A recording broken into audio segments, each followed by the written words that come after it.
Assalamualaikum warahmatullahi wabarakatuh. Nama saya Faiza Hanan, kelas 12 MIPA 1. Kali ini saya akan mempresentasikan tentang senam lantai. Sikap lilin adalah gerakan yang termasuk ringan dalam senam lantai. Sikap lilin ini merupakan salah satu gerakan dari senam lantai yang biasanya dilakukan di atas matras. Yang pasti di atas matras harus dengan kaki yang tegak berada di atas, sementara kepalanya berada di bawah, sehingga akan terbentuk menyerupai lilin gitu. Dia kayak tegak di kepala gitu. Nah, tujuan dari sikap lilin ialah guna melatih keseimbangan tubuh serta menjaga tubuh agar tetap sehat. Nah, jadi ada langkah-langkah untuk melakukan sikap lilin yang benar. Jadi langkah pertama yang harus dilakukan ialah tidur telentang. Tidur telentang dengan kedua kakinya lurus gitu kayak gini, sementara kedua tangannya lurus juga. Tangan lurus berada di samping kanan dan kiri badan. Tangannya lurus ke atas. Setelah itu angkat kedua kaki dan juga pinggul diri kayak gini. Dibantu dengan menggunakan kedua tangan untuk mendorong kaki ke atas. Kaki harus rapat serta didorong dengan menggunakan tangan yang berbentuk seperti siku gitu. Pastikan juga kaki dan juga pinggulnya lurus. Setelah itu atur dan jaga keseimbangan. Lalu ketika sedang melakukan pendaratan, jadi kan habis ini, jadi mendarat itu harus menurunkan kaki secara pelan-pelan, kok langsung buak gitu kan, bahaya. Terus ada beberapa cara untuk memberikan bantuan sikap lilin. Jadi sikap lilin itu juga mesti dibantu oleh pelatih atau guru ya. Itu tuh ada orang akan membantu posisinya yang berada di samping. Jadi misalnya orang jadi dia dibantu gitu, posisinya berada di samping atau dapat juga di depannya, atau selanjutnya membantu mengangkat kedua kaki temannya serta menahannya. Pegang pergelangan kaki pada waktu memasukkan kedua kaki ke atas juga bisa. Terus kesalahan yang sering terjadi pada waktu melakukan sikap lilin itu pinggangnya hanya ditopang dengan menggunakan ibu jari. Itu salah. Kedua kaki cenderung condong ke belakang sehingga berat untuk ditopang serta tidak bisa bertahan dalam waktu yang lama. Kedua kaki cenderung condong ke depan. Terus penempatan siku-siku tangan terlalu keluar dari garis lebar badan yang semestinya. Tidak atau kurang bertumbuk pada pundak. Kalau sedang itu saya mikirnya roll depan atau forward roll. Jadi rolling depan itu kita kenal dengan gerakan guling ke depan. Itu merupakan berguling ke depan dengan bagian belakang badan, tengkuk, punggung, pinggang, serta panggul bagian belakang. Jadi secara teknis gitu ya, roll depan itu bisa dilakukan dengan menggunakan dua cara, yakni dengan menggunakan teknik awalan berdiri gitu ya, dan juga menggunakan teknik awalannya jongkok. Di langkahnya itu untuk roll depan itu langkah pertama yang harus dilakukan adalah jongkok. Terus tangannya itu dilebarkan sebahu serta telapak tangannya diletakkan di atas matras. Selanjutnya luruskan kedua kaki, kakinya lurus, kemudian tekuk sedikit siku tangan, gerakan kepala ke arah dagu sampai menyentuh bagian dada. Selanjutnya guling ke depan, diikuti dengan tekukan kedua lutut, tarik dagu dan juga lutut ke depan dada dengan posisi tangan sedang merangkul lutut. Nah, posisi akhir roll depan atau guling depan yaitu jongkok kemudian berdiri tegak. Nah, ada beberapa langkah untuk melakukan roll depan dengan menggunakan awalan berdiri.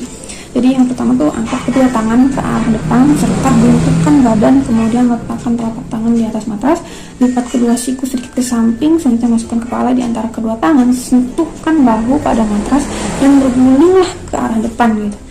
Tekuk kedua lutut, kemudian tarik dagu dan juga lutut ke dada dengan posisi tangan merangkul lutut.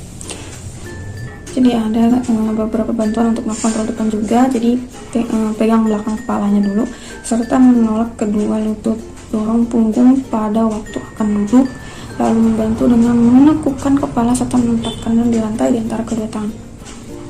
Itu juga kesalahan yang sering kali terjadi pada saat melakukan roll depan, itu kedua tangan yang bertumpu itu nggak bisa dibuka terlalu lebar atau terlalu sempit, terlalu jauh atau terlalu dekat dengan ujung kaki. Tumpuan tangan kurang atau tidak kuat sehingga akan membuat keseimbangan badan kurang sempurna serta dapat mengakibatkan badan jatuh ke samping, bahu tidak diposisikan di atas matras pada waktu tangan dibengkokkan. Pada waktu berguling ke depan, tangan tidak ikut menolak. Lalu selanjutnya gerakan yang cukup berat, misalnya ada roll belakang atau back roll. Roll belakang ini merupakan gaya dari gerakan senam lantai yang dimana posisi badannya itu guling ke arah belakang gitu. Dengan melakukan melalui bagian belakang badan mulai dari panggul, bagian belakang yakni pinggang, punggung serta tengkuk. Berikut ada langkah-langkahnya gitu ya dalam melakukan roll belakang. Itu posisi awal dalam keadaan jongkok, kedua kaki rapat, tumit diangkat, kepala posisinya menunduk dan juga dagu itu rapat ke bagian dada. Kedua tangan terletak di samping telinga kayak ini, serta telapak tangannya menghadap ke arah atas, jangan ke arah bawah, ke atas. Jatuhkan pantat ke arah belakang namun badan tetap bulat. Pada waktu punggung menyentuh matras, kedua lutut segera ditarik ke bagian belakang kepala.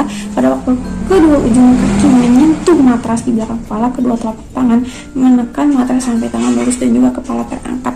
Mengambil sikap jongkok dengan cara lurus ke depan sejajar dengan bahu kemudian Nah, ada bantuan juga untuk melakukan roll belakang gitu ya. Dia menopang sekaligus mendorong pinggang ke arah guling belakang serta membawanya ke arah guling, membantu dengan mengangkat panggul dan juga membawa arah guling.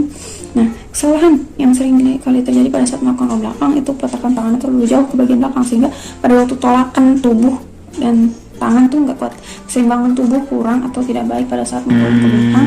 Hal ini dapat terjadi dikarenakan sikap tubuhnya kurang membulat gitu. Posisi pada saat mengguling kurang sempurna. Hal ini dapat terjadi karena kepala nolak ke samping gitu kan. Nolak samping itu bahaya. Keseimbangan tidak terjaga dengan baik sebab mendarat dengan lutut seharusnya telapak kaki. Roda. Nah, roda menurut saya adalah gerakan, menurut analisis saya adalah gerakan yang atau akrobatik ya. Jadi meroda itu gerakan yang akrobatik. Meroda itu dapat dibilang juga sebagai cartwheel bahasa Inggrisnya. Roda merupakan suatu gerakan yang ke samping ya dalam senam lantai. Pada waktu bertumpu dengan menggunakan kedua tangan dengan kaki yang terbuka lebar, roda bisa dilakukan dengan menggunakan awalan ke kiri atau ke kanan, terserah sesuai dengan bagaimana posisi yang menurut kalian enak gitu. Nah, gerakan roda itu akan membutuhkan koordinasi gerak yang baik dan akurat. Berikut beberapa langkah untuk melakukan gerakan roda. Jadi langkah pertama yang harus dilakukan yaitu dengan berdiri tegak serta kedua tangan lurus di samping badan, kemudian membuka kaki selebar bahu, sedangkan kedua tangan tuh lurus ke atas dan membentuk huruf V gitu. Menjatuhkan badan ke arah kiri sembari meletakkan tangan kiri ke atas matras. Angkat kaki yang kiri lurus ke atas, selanjutnya tarik tangan di samping tangan kiri. Angkat kaki kanan lurus ke atas, sedangkan kaki kiri juga boleh turun kembali. Angkat tangan kiri diikuti dengan kaki kiri kembali ke posisi awal saat berdiri tegak.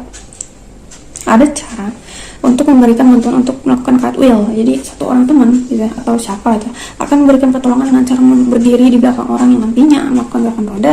Pada waktu badan juga kedua kaki yang melakukan roda terangkat ke atas, maka si teman akan dengan cepat memegang kedua sisi pinggulnya gitu. Diikuti dengan melakukan gerakan roda ke samping, serta teman yang membantu tetap memegang kedua sisi pinggulnya hingga kedua kaki mengempu di lantai.